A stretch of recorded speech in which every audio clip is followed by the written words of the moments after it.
आज आम आदमी पार्टी 2024 विधानसभा निर्वाचन प्रथम प्रार्थी तालिका में घोषणा करुँ।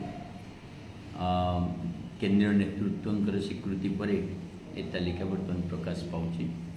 पदमपुर वाल्मीकि नायक, बरगढ़ आशीष शतपथी, अताबिरा जयकृष्ण छुरिया, भटली शाहरुख लोधिया, ब्रजराजनगर कुमुद रंजन प्रसाद, बनाई कुनी मुंडा, रेंगाड़ी सीताकांत रोहिदास, उदलारू राजकिशोर मारांडी, मोरडारू शंकरषण मिश्र, बड़चणारू विजय दास, ढेंकानालू भरत कुमार दास, अनुगुलू दीप्तिमयी दास, बलांगीरु आशीष पांडे, भवानीपाटनारू रमेश नायक, नरलारू पृथ्वीराज छेत्रिया, जी उदयगिरी जौवन मल्लिक, बौद्धरू स्मृति शाश्वती मिश्र, आठगढ़ देवी प्रसाद महापात्र, चौद्वार कटकरू विजयलक्ष्मी महापात्र, महांगारू शारदा प्रसाद दास,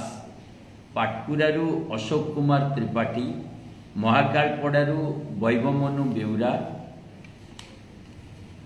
बालीकुदारसमारू बरदा प्रसन्न साहू, पुरीरू सत्यजित महांती, ब्रह्मगिरी अश्विनी कुमार सामंत सिंगार, भुवनेश्वर नॉर्थरू सोमनाथ राउत, दसपल्लारू अशोक नायक, भंजनगररू कविराज बेहेरा, छत्रपुररू रीतिकुमार सेठी, गोपालपुररू पी नीलकंठ, बरहमपुररू सुभाष चंद्र राउत, दिगपहंडीरू पी मनोज कुमार, चिकिटीरू दुका श्रीनिवास, पार्लाखेमुंडीरू मनोज बड़नायक, जयपुररू गौरीचरण देवशर्मा, कोरापुटरू कारपुर हांताल, चित्रकोंडारू शरद चंद्र गुरुडा।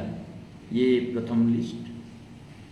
आशा करुँ समस्ते बहुत भल भाव ये निर्वाचन लड़े एवं जनसाधारण आस्था जीतने चेष्टा करें।